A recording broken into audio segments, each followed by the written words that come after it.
to have a short mini lesson to talk about how some of the books we've read have changed us.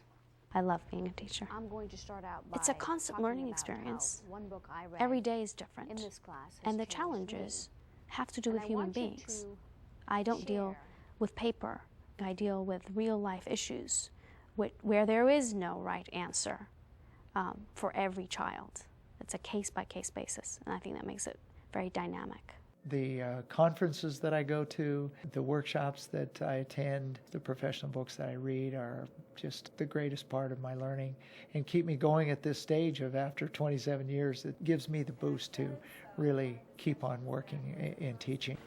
Okay, in this poem that I'm handing out, I want you to see if you can read it just for 3 or 4 minutes and see if you can find any places that the image in your mind changes, or the feeling, the mood, or tone of the poem changes. And see if you can find the words that help you notice that change, like detectives. Okay? Being a professional teacher to me means that I have a commitment to every student in my room, and that means I have to go and be responsible with my own homework.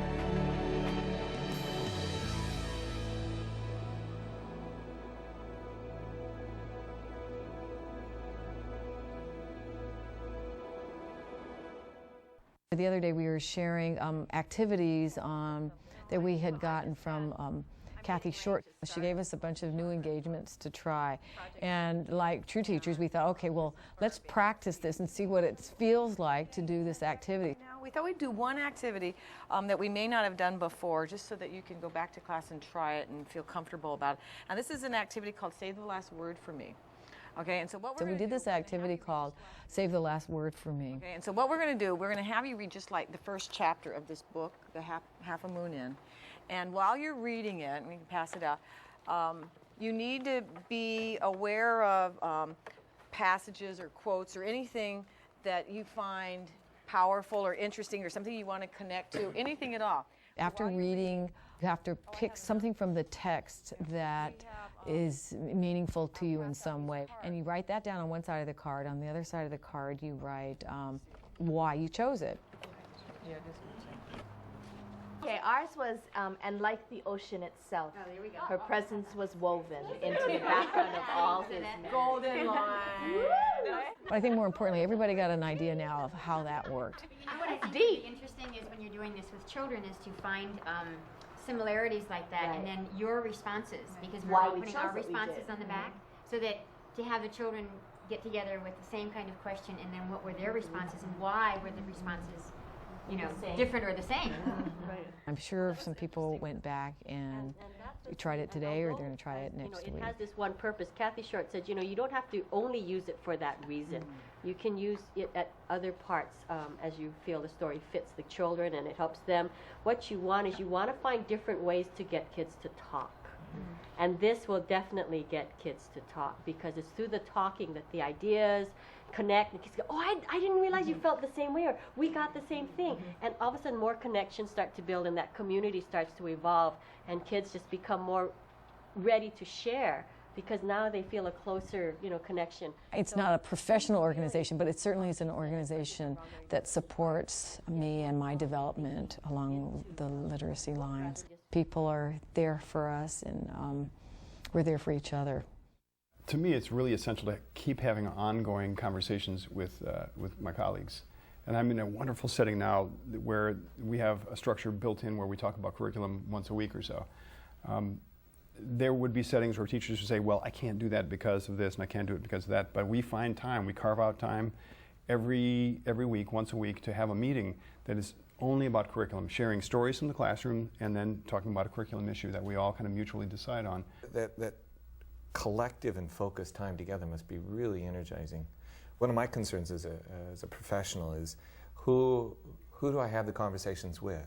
You know, I'm in a classroom and I'm wondering or asking the questions about how kids learn to read nonfiction text, or how do I spur them on to read more informational text. And it seems to be a bit of a vacuum until I go to a conference, or perhaps I get an email, or I have the odd occasion to call somebody because I'm aching with so much need. Not having that daily ritual, I suppose some of that professional development sometimes gets slid to the side, and that answers to me that deliberate, intentional, once a week must really make a difference. It is, but I wouldn't want to downplay the importance of having those long-distance mentors too. You know, books by people who you know and respect. I mean, it is totally essential, I think, for us to always have something that we're looking at in our own classrooms. And it's great if you have other people who are like-minded, who you're talking about those things with too. But I think most of our staff development really comes from examining our own practices and reflection. I find in our school, you know, when we do our looking at student work and our meetings, you know, the most valuable bits of information come when the teachers just actually break down and share strategies. It's great when we look at student work, it gives us insight to student thinking, and when we're talking about that, you really, okay, there are different ways to solve a problem. Okay, what is the student thinking? It gives you some skills at looking at where your students are. I think it's really important to look at our students' work to help us become better at what we do. In that way, sharing your own students' work with your peers, you're really getting all kinds of different takes on the same sorts of problems and issues that may come up.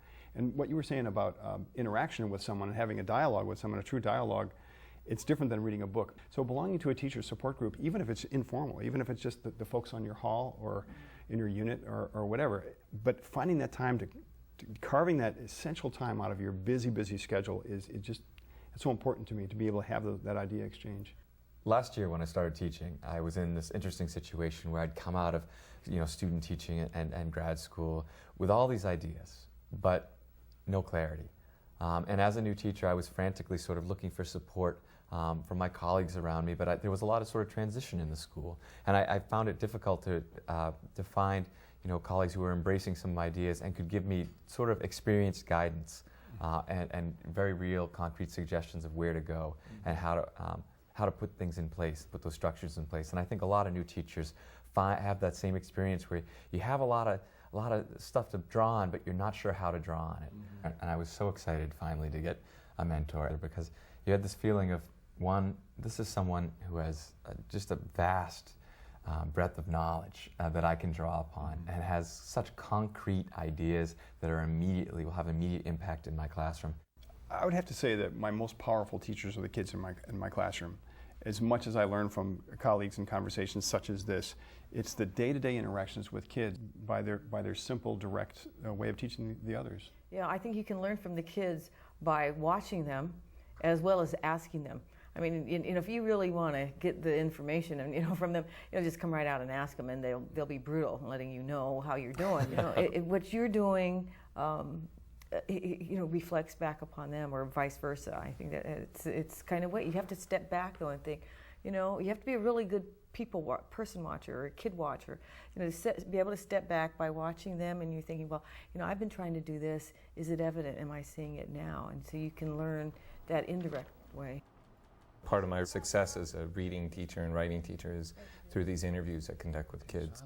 How's it different reading a book for a second time? They're mostly the same, except I can remember stuff more now. Yeah.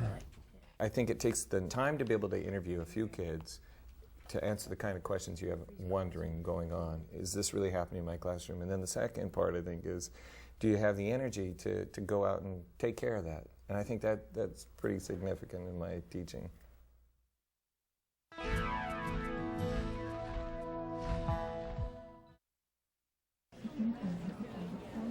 One problem in a school is it's so insulated. You think that this is the whole world. How it's happening right here in this school is how it is. But if you go to a national conference, for instance, you find that, wait a minute, this is a very large world, and there are other things happening, there are other possibilities. So to go to a national conference, for instance, with a friend or a small group of teachers and have the courage to then bring that information back to the school and try to make some changes is so important. CD too. Ooh, I want this. My second professional home is NCTE, National Council of Teachers of English, and I go there to the fall conference and attend workshops that are invigorating, enlivening, informative, inspirational, all the N words, and I just feel it. Now I can go back and do it again. Breath of fresh air, a fire lit under me. I can go back and do it again. Because what I wanted to say is that we've all, this huge mass of people, we've all come together this afternoon because we are madly in love with Naomi Shihab Nye.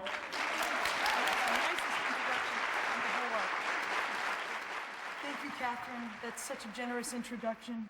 There has never been a more important time for education. There has never been a more important time to believe in dialogue and reading and listening and identifying whoever one's other may be and finding some way to bridge that gap. If there's ever been a time in our lifetimes, this is certainly one of them. But if you're sharing... I've been going to NCTE, well, since 1989, and I've presented there almost every year. And now I'm on the executive board. I represent elementary teachers. And my work there is what I look forward to every year, to going to the conference and stepping outside of my classroom to hear about what's happening in the wider world. It's so important for teachers to leave their classrooms and go to a conference, go to a class at the university, go to read professional books, go to professional study groups, something that is away from the classroom and away from the school building and the things that start to seem really, really important, the little tiny details that seem so important right when you're in it. If you step outside, it is such a breath of fresh air, and to realize that lots is happening out there, lots of things that you need to bring back into your classroom. Reading comprehension is an ongoing process of evolving thinking, right? It's about the evolution of thought that takes place while we read. Not, honey, I just have to run downstairs and make a diorama, right? That's not, and that's what we're here to talk about today, is responding to our reading. Responding in writing and responding orally. Reading comprehension is above all the inner conversation that readers have while they read, okay? It's the voice in their head that they hear. That's really what reading comprehension is. That ongoing dialogue that engaged readers have with the text. I enjoy going to conferences when I find that you come in contact with extraordinary professionals who have a great thirst for sharing, or for hearing as well as for sharing. And I think it's really important to be part of a large thought collective outside of your school community. Now the interesting thing about reading, though, is that we can read right on without having any sort of inner conversation with the text, right? We're readers, and true with our kids as well, are typically having an inner conversation when they read. It just isn't always with the text. I think unless we're sort of like, the Dalai Lama, we all have some sort of inner conversation. Very few of us can actually wander around in the absence of thought, right? So kids are often, and readers are often thinking about other things when they read.